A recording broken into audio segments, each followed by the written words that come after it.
আসসালামু আলাইকুম রহমতুল্লাহ। আমরা একটা বিষয় নিয়ে একটু কথা বলতে চাই। এটা হচ্ছে একটা সার্ভিস লিফট, 15 তলা একটা বিল্ডিং এর টাকা উত্তম। তো সার্ভিস লিফটের কাজ হচ্ছে আসলে কনস্ট্রাকশন প্রজেক্টে মালামাল উঠানোর জন্য বা বিল্ডিং এর কনস্ট্রাকশন কস্টিং কমানোর জন্য। 15 তলায় সাধারণত প্রত্যেকটা ভেন্ডরই মালামাল উঠানোর জন্য টাকা বেশি চায়, যার কারণে আসলে এই লিফটটা লাগানো যেন সহজভাবে বিল্ডিং অল্প সময়ের মধ্যে কাজ শেষ করতে পারে। তো এটা নিয়ে একটা ভিডিও আমরা কিছুদিন আগে দিয়েছিলাম, দেওয়াতে অনেক রকম কমেন্টস করছে, বাজে কমেন্টস ছিল যে ভাই এটার ডোর কই, বাইরের দরজা নাই, দরজা না থাকার কারণে মানুষজন পড়ে যাবে, কোনো নিরাপত্তা নাই, সেফটি নেই, এই টাইপের একটা কথা ছিল। তা আমরা দেখেন এখানে দরজা আছে, এই যে সেফটি ডোর আছে, কিন্তু বাইরে যদি আমরা ল্যান্ডিং ডোর ব্যবহার করি, সার্ভিস ডোরে আসলে ল্যান্ডিং ডোর হয় না। তো বিল্ডিং কর্তৃপক্ষ থেকে ওনারা এই যে রড দিয়ে একটা দরজার ব্যবস্থা করে রাখছে। তো এই দরজাটা ব্যবহার হয় নিরাপত্তার জন্য। অর্থাৎ অনেকেই বলছেন কথাটা যে আসলে ডোর নাই, সেফটি ছাড়া কিভাবে এটা হয়, এই টাইপের কথা বলছিল। আসলে যারা কমেন্টস করে তারা হয়তো জানে না যে আসলে সার্ভিস লিফট কেমন হয়।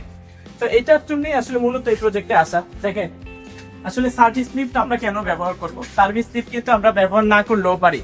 ব্যবহার না করলে সমস্যা হচ্ছে লিফটের কনস্ট্রাকশন বিল্ডিং এর দেখা গেছে 15 তলা একটা ইমার্জেন্সি একটু পরপর বিভিন্ন ফ্লোরে ইঞ্জিনিয়াররা মনিটরিং এ যাওয়া লাগে, বা যাদের যে ওয়ার্কার থেকে দিয়ে কাজ করানো হয় তারা সঠিক সময়ে কাজটা শেষ করতে পারে না, বা কথা বলে যে হ্যাঁ কাজ করতেছি বাট করে নাই, নিচে রিপোর্ট দেয় যে হ্যাঁ কাজ করে আসছি, বা কাজ না করেই চলে যায়। যেমন ধরেন কিউরিং এর ক্ষেত্রে বা অন্য কাজের ক্ষেত্রে বারবার ইঞ্জিনিয়াররা উপরে আসা মনিটরিং করতে পারে না, কারণ 15 তলায় কয়বার উঠবে একটা মানুষ। তো আসলে এই জন্যই এই সার্ভিস লিফট থাকে, ইঞ্জিনিয়াররা যখন খুশি তখন যে কোনো ফ্ল্যাটে যাইতে পারে এবং ওয়ার্কাররাও খুব সাবলীলভাবে কাজ করতে পারে, কোনো বিরক্তি বা ক্লান্তি ছাড়াই। এই লিফটটা মূলত মানিকগঞ্জ বিল্ডার্সেরই একটা প্রজেক্ট, ওনারা এই লিফটটা নিয়েছে এবং এটা দ্বারা অনেক উপকার হয়েছে। তারা বলছে যে হ্যাঁ লিফটের থেকে অনেক গুণ বেশি টাকা আমাদের অলরেডি উঠে গেছে কাজ করে। তারপরে একটু ভিতর সাইডটা দেখবেন, দেখেন সার্ভিস লিফট আসলে প্যাসেঞ্জার লিফটের মতোই একদম কমপ্লিট একটা কেবিন, শুধুমাত্র এটা ল্যান্ডিং ডোর নাই। ল্যান্ডিং ডোর কেন নাই? ল্যান্ডিং ডোর দিলে হচ্ছে এদের এই কস্টিং বেড়ে যায়। আমরা অল্প কস্টিং এর মধ্যে যেন লিফটটা কমপ্লিট করতে পারি, এর জন্য ল্যান্ডিং ডোরটা আমরা বাদ দিয়ে কাজটা শুরু করছি, কাজটা করেছি। তো আমরা একটু ভিতর সাইডটা দেখবো, আমরা উপর থেকে নিচে যাব। আমরা এখন 15 তলায় আছি, 15 তলা থেকে গ্রাউন্ড ফ্লোরে যাবো। লিফটের 14, লিফটটা একদম স্মুথ এবং বেটার সার্ভিস দিচ্ছে।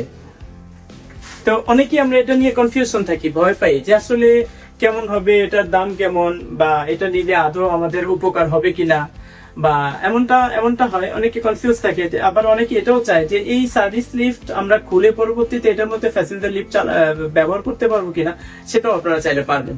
অতএব আপনারা সার্ভিস লিফটের মাধ্যমে বিল্ডিং এর কনস্ট্রাকশন কস্টিংও কমানো সম্ভব এবং তুলনামূলকভাবে সময়টাকেও সেভ করা সম্ভব। অল্প সময়ের মধ্যে দ্রুত কাজ করা যায়।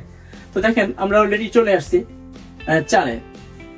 এই লিফটের স্পিড হচ্ছে 1.5, 15 তলা। এবং মজার ব্যাপার হচ্ছে সার্ভিস লিফট কিন্তু আমরা এখানে ব্যালেন্স চেন ব্যবহার করছি। কোনো কারণে লোডের কারণে একদিকে যেন লিফটটা ছিঁড়ে, বা ওভারলোডের কারণে যেন ছিঁড়ে পড়ে যাওয়া, বা অথবা ওভার স্লিপ কাইটা মোটর থেকে যেন রুফ স্লিপ কাইটা পড়ে না যায়, এই জন্য আমরা এখানে ব্যালেন্স চেন ব্যবহার করছি নিরাপত্তার জন্য। তো আমরা গ্রাউন্ড ফ্লোরে চলে আসছি অলরেডি। হচ্ছে সে বিল্ডিং মানিকগঞ্জ বিল্ডার্সের 15 তলা বিল্ডিংটা। আপনারা চাইলে সার্ভিস লিফট নিতে পারেন। সার্ভিস লিফট নিয়ে কথা বলে এই লিফটটা কি প্যাসেঞ্জার লিফট হিসাবে উপরে ব্যবহার করা সম্ভব হয়, অথবা আপনি চাইলে কেবিনটা চেঞ্জ করে গাইড রেলটা থাকলো, গাইড রেল ল্যান্ডিং ডোর লাগিয়ে দিলে প্যাসেঞ্জার লিফট হিসেবে ব্যবহার করতে পারবেন। তাতে করে কস্টিং অনেক সেভ হয়ে যাবে। আপনারা প্যাসেঞ্জার লিফট, ক্যাপসুল লিফট অথবা অবজারভেশন এবং সার্ভিস লিফট যে কোনো লিফট প্রয়োজন হলে ফোন দিবেন। আমাদের অফিস হচ্ছে ঢাকা মিরপুর 10 নম্বর। তো সবাই ভালো থাকবেন। আসসালামু আলাইকুম।